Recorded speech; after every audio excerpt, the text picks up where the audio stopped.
Reka nsubire ndabaramutse mwe banywanyi mukurikira imboneshakure yacu ari nayo yanyu Shiramatsiko TV. Ni imboneshakure imwe rudende dushikiriza inkuru n'ibiganiro utaronka ahandi. Uyu ni umwanya w'amakuru abagezweko ari kuvugwa ngaha mu gihugu c'u Burundi. Ni amakuru aba yibanda cane cane ko aba ari kuvugwa ku gateka kazina muntu, aba ari kuvugwa mu cibano, aba ari kuvugwa ku mbuga ngurukana bumenyi, aba ari kuvugwa mu makungu, aba ari kuvugwa muri politike ndetse n'andi yose mutamenye mamwe aranyegejwe turatohoza amaze tukabaha ido nido. Ibiriko birabera ngaha mu gihugu c'u Burundi birateye agahinda. Leta ya Evariste Ndayishimiye iragaragaza ko ibyo agateka kazina muntu bitayiraba. Ibiriko biraba ku banyagihugu b'igihugu c'u Burundi nta gahomeramunwa, birateye isoni kubona abantu bariko baricwa irya nino ngaha mu gihugu c'u Burundi n'abagiye mu mabohero bakicirwamo, birateye agahinda. Ibi biriko biraba ku ntwaro ya Evariste Ndayishimiye twabibateguriye tugiye kubashikiriza muri ano makuru twabateguriye. Hari intwazangabo ikomeye cane yatanguje FDD ubungubu iri mw'ibohero, nayo iriko irakura n'amagorwa akomeye cane. Birababaje cane kubona umuntu wagwaniye igihugu kugeza naho ageze ku ntsinzi ariko bikarangira ubu ariko arahurira n'ibibazo bikomeye cane mu mabohero atandukanye. Nabyo turaza kubashikiriza muri ano makuru twabateguriye mumenye uwo muntu uwo ari we. Si ibyo gusa n'andi makuru menshi twabateguriye, wowe ico usabwa nta kindi, niba utaravyonda kuri sabone aka niko karyo keza ko gupyondaho kugira ngo ko dushijeho amakuru n'ibiganiro bene nk'ibi ujye uwa mbere mu gushikirwa navyo. Urupfu rw'umunyororo Leonidas Ngendanzi. Amagorwa abanyororo bagirizwa ko basabye ubutungane ni menshi cane ngaha mu gihugu c'u Burundi. Mu ndwi imwe gusa ibintu vyabaye mw'ibohero rikuru rya Gitega biramaramaje. Ni ikindi kimenyetso cy'igihugu kidaha agaciro ubuzima bw'umuntu, igihugu amategeko atagira agaciro. Umunyororo Leonidas Ngendanzi yishwe n'amahiri ya bagenzi we bitwa ko bajejwe umutekano mw'ibohero. Ababikoze ntibahanywe ahubwo abasabye ubutungane nibo bahanywe. Abanyororo 30 bugururijwe igiturumbuka mu yandi mabohero bagenda batajanye utwabo, bamwe bashikira mu makosorero mu mabohero atandukanye. Iyicwa rya Leonidas Ngendanzi ryagenze gute? Ni bande babigizemwo uruhara? Ni iki leta y'u Burundi iriko irabikoraho? Birababaje kubona abanyororo basabye ubutungane ku rupfu rwa Leonidas Ngendanzi ubungubu bariko barahura n'amagorwa akomeye cane mu mabohero atandukanye ngaha mu Burundi, mu gihe abakoze iryo bara bafashwe neza na leta y'u Burundi. Birababaje cane kubona ibintu nk'ibi biriko biraba ku ntwaro ya Evariste Ndayishimiye, kandi abarundi batari bake bari biteze ko Evariste Ndayishimiye ari we ugiye kubakiza amagorwa bahuriye nayo mu ntwaro y'umuhisi Petero Nkurunziza. Kwa 14 z'ukwezi kwa gatanu 2023 ku mugoroba, umunyororo Leonidas Ngendanzi yarahagaritswe n'abandi banyororo bitwa ko bajejwe umutekano mw'ibohero rikuru rya Gitega.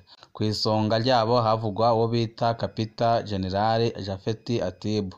Leonidas Ngendanzi yafashwe yagirizwa ko yihagaritse mu kibanza kitabereye, arakubitwa, arashaya, ajanwa mw'ikosorero bita Dingidingi aho mw'ibohero rya Gitega. Inyuma gato Leonidas ahava aracikana. Urupfu rwa Leonidas Ngendanzi rwarababaje cane abandi banyororo, narirya rwaje rwiyongera ku mabi basanzwe bagiriza bagenzi babo bitwa ko bajejwe umutekano mw'ibohero. Japhet Atibu na bagenzi we batatu bavugwa ko bakubise Leonidas Ngendanzi baciye baja kunyegezwa ngo ntibahave bagirirwa nabi. Gushika kwa kabiri rwari uruhagarara mw'ibohero rya Gitega.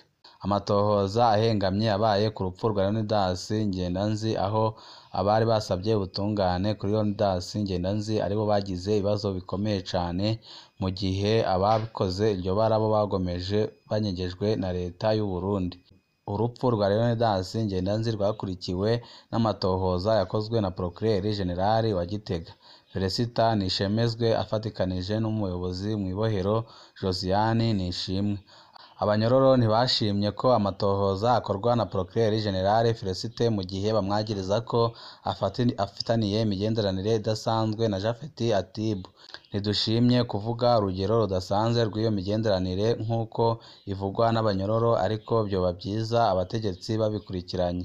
Abanyororo bavuga ko kubw'iyo migenderanire nyene Japhet Atibu asanganywe uburenganzira budasanzwe mw'ibohero. Bavuga ko ari we wenyine arekuriwe kwinjiza inzoga mw'ibohero akazidandaza.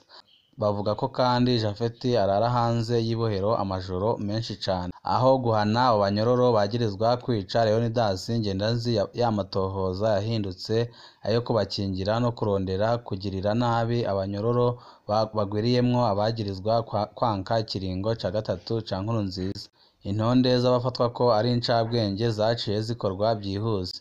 Kuwa gatatu abari kuri izo ntonde bahamagawe bazi ko bagiye gusamba, baca burizwa imiduga ibajana mu yandi mabohero. Japhet Atibu na bagenzi be batatu bo baciye bezwa baragarukanwa mw'ibohero. Akarenganyo kakorewe abanyororo bashika kuri 30. Abanyororo bajanywe mu yandi mabohero ni 30. 13 bagiye mu Ruyigi, 7 bagiye Muramvya, 10 bajanywe mw'ibohero rikuru rya Mpimba i Bujumbura. Abagiye batwawe gikubi ntibamenyeshejwe ko bahinduriwe ibohero ngo bitegure batekere utwabo. Hari abatari bake bagiye ataco batwaye. Hari bake bashoboye gutwara impuzu zabo baronse umugenzi aja kuzibarabira. Mu mabohero mashasha iyo bajanywe, izo nzirakarengane zisa n'izitanguye umunyororo gushasha. Abajanywe mu Mpimba i Bujumbura bashikiwe mw'ikosorero aho bita Tingitingi. Aho no kuvuga ko bashirwa kure y'abandi banyororo kandi bitaba vyoroshe ko barabwa n'imiryango yabo. Muri abo bajanywe muri Tingitingi harimwo Colonel Leonidas Hatungimana batazira Muporo, ari mu batanguje urugamba rwa FDN. Indwi iraheze Leonidas Ngendazi yishwe. Abavuga ko bakoze iryo bara ubu barejejwe. Abasabye ubutungane barahamwe. Icaha kigiye kuba akamizwe n'ingoma. Abitwa abasekirite mu mabohero bagiye kubandanya bica bagakiza mu mabohero. Umushikiranganji Domine Banyankimbona indahiro wakoze yo kubahiriza agateka kazina muntu yahereye hehe kubona amabi nk'aya ariko araba ariko ntugire ico bivugaho? Twari twababwiye mu ntango ko hari umuntu ukomeye cane mu batanguje umuhari FCD ubu apfunzwe kandi akaba yaragirijwe ko ari mu banze ikiringo ca gatatu ca Nkurunziza, ariko mu by'ukuri bikaboneka ko ari amaremetanya bamukoreye kuko yari umuntu uvuga ukuri kandi adakunda akarenganyo. Uwo nta wundi ni Colonel Muporo, umwe mu batanguje FDD apfungiwe muri Tingitingi mu Mpimba. Abamuzi mu ntango y'urugamba rwa FDD mu mwaka w'1994 bamuvuga nk'intwari idasanzwe. Mu gihe batazira Savimbi yagwanira mu Kamenge, Umuporo nawe yagwanira mu Kinama. Mu nyuma yaragwaniye mu bindi bice bitandukanye bya Bujumbura. Abamuzi bose muri ico gihe bamuvuga nk'umuntu yitanga cane kugira akingire abanyagihugu mu duce yari ajejwe. Amazina yiwe y'ukuri ni Leonidas Hatungimana, ariko ntihagire abamwitiranya na Leonidas Hatungimana wabaye umuvugizi wa Perezida Nkurunziza. Leonidas Hatungimana batazira Muporo yahavuye yinjira mu gisirikare intambara imaze guhagarara. Mu gisirikare yari azwi nk'umuntu arinda kandi adatinya kuvuga ukuri. Biri mu bisigura impamvu atari muri ba generali kandi ariwe yatanguye urugamba. Mu mateka yiwe mu gisirikare azwi mu rugamba yakoreye muri Somalia arasenyura ikirindiro gikomeye ca Al-Shabaab. Kuvuga ukuri kwahavuye gukwegera Colonel Leonidas Hatungimana batazira Muporo, kubera atasiba guhanura abategetsi bahoranye ku rugamba.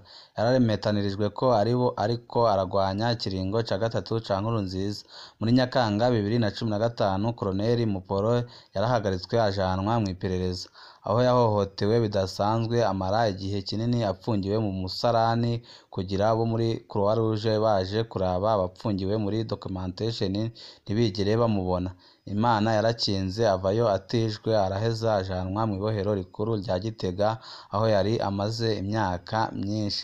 Ku munsi w'Imana uheze mu ibohero rya Gitega harishwe umunyororo Leonidas Ngendanzi yicishijwe amahiri, yakubiswe n'umukuru w'amanyororo bita Kapita Generali afatikanije n'abandi banyororo bakorana bitwa ko bajejwe umutekano mu ibohero. Aho guhana abakoze iryo bara, ubuyobozi bw'ibohero bwahanye abanyororo bitwa ko bariko barasaba ubutungane. Abashika 30 baciye barungikwa mu mabohero atandukanye. Kuwa gatanu uheze Colonel Muporo yinjijwe tingitingi. Umunyakuri nka Colonel Leonidas Hatungimana batazira Muporo ntibari kumusiga. Amakuru dukura mu ibohero rikuru rya Mpimba avuga ko Colonel Muporo n'abandi 9 bakuwe i Gitega bajanwa mu ibohero rya Mpimba i Bujumbura. Abashikanye babinjije mu gasho k'ikosorero bita tingitingi, aho nta wundi arekuriwe kubabona. Ubuzima bwe bwose yabuhariye kurwanira ukuri mu mahirwe no mu magorwa. Colonel Muporo ntadohoka kw'ibanga ry'imvugakuri. Abo yigishije urugamba baradamaraye mu munyenga w'ubutegetsi, none nta kibi batamukoreye kubera amatwi yabo yanka kumva. Imana irinde Colonel Muporo na bagenzi we. Birababaje kubona abantu bagiye bakorera intwaro ya CNDD-FDD kugeza naho bashikije ku butegetsi, ubu ngubu agashimwe babahaye ari ukubashira mu munyururu. Birababaje kubona abancabwenge zari ziri mu mugambwe ku butegetsi barazimazemo, zimwe bazipfunga, izindi zikaba zaranyaze zigahunga igihugu. Ubu igihugu c'u Burundi kikaba kirongowe n'ibisuma n'akarwi kajejwe gusesa amaraso y'abana b'u Burundi. Birababaje biriko birabera mu gihugu c'u Burundi. Banywanyi bacu ni ngaha duce dusozerera amakuru twariko abateguriye, nkwibutsa nimba wifuza kuzaja uba mu wa mbere bashikirwa n'amakuru n'ibiganiro ducisha kuri ino mboneshakure, ko akariko karyo keza ko gupyondaho kugira ngo koreshejeho amakuru n'ibiganiro bene nk'ibi ujye uba wa mbere mu gushikirwa navyo. Ibihe byiza nivyo ndabipfurije.